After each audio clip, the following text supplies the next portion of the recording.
Hi, I'm Carl, one of the applications engineers here at Teledyne LeCroy, and I would like to answer the frequently asked question, how do I set up serial data analysis software to quickly make jitter measurements? Using the SDA III complete link option on a Teledyne LeCroy digital oscilloscope allows us to make jitter measurements with jitter breakdown quickly and accurately. Let me show you how. Today we are using a WaveMaster ATI oscilloscope, but this answer applies to all of our Maui Extreme oscilloscopes that have the serial data analysis option. We're viewing a 2.5 gigatransfer per second PCIe data stream generated by the PERT Phoenix protocol-aware bit error rate tester. To start, we select Analysis and Serial Data. Beneath the SDA tab, we check Enable SDA and check Lane 1. SDA III Complete Link has multi-lane analysis capability, so you can view, in real time, the effects multiple streams of serial data have on one another. We will be setting up one lane of data for analysis, but the steps may be repeated for each lane in use. We then select the Signal tab. We set up the serial data inputs by choosing one or two inputs.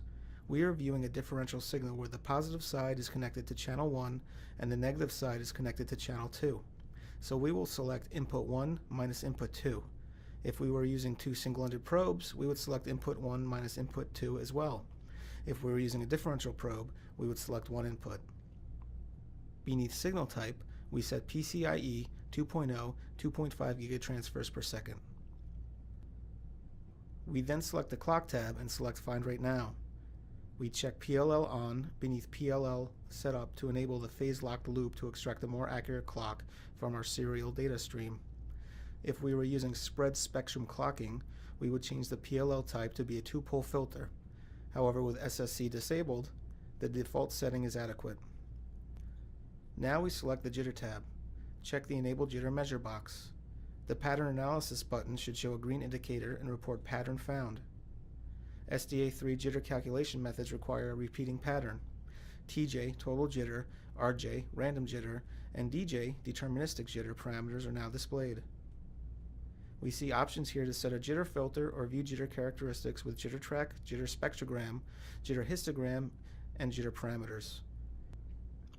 We select jitter track and enable Show RJ BUJ track, which is a display of random jitter and bounded uncorrelated jitter values in the same time domain as our source waveforms. We select Jitter Spectrum and enable RJ BUJ Spectrum and show PJ Inverted FFT for jitter spectrum analysis. We select Jitter Histogram and enable RJ plus BUJ Histogram, which shows us the distribution of jitter values.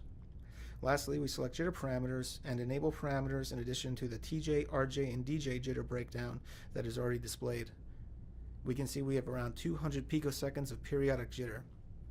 In the RJ BUJ histogram, we see a bowl-shaped jitter distribution. We can see that the source of jitter is not random, which would be a Gaussian distribution. Rather, this bowl shape is typically seen with periodic jitter. Looking at the jitter spectrogram, we can see we have one large peak, indicating a majority of the jitter is at a single frequency.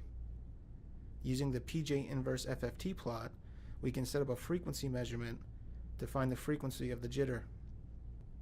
We can see the frequency from the PJ inverse FFT plot is around 10 MHz. We can also change the source of that frequency measurement to the jitter track and see that we are still seeing around 10 MHz.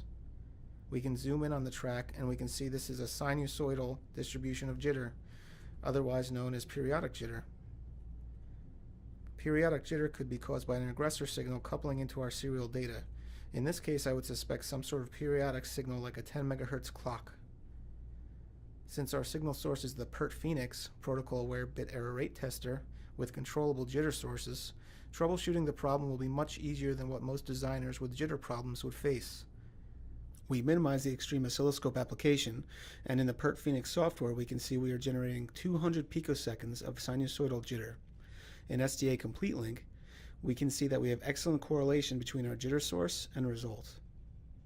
We disable the high-frequency jitter source. We go back to the extreme oscilloscope application, reacquire our data, and we can see we have a Gaussian distribution of random jitter. That was an easy fix. This is how we set up serial data analysis to quickly make jitter measurements. For For more answers to frequently asked questions, go to teledynelacroy.com/FAQ.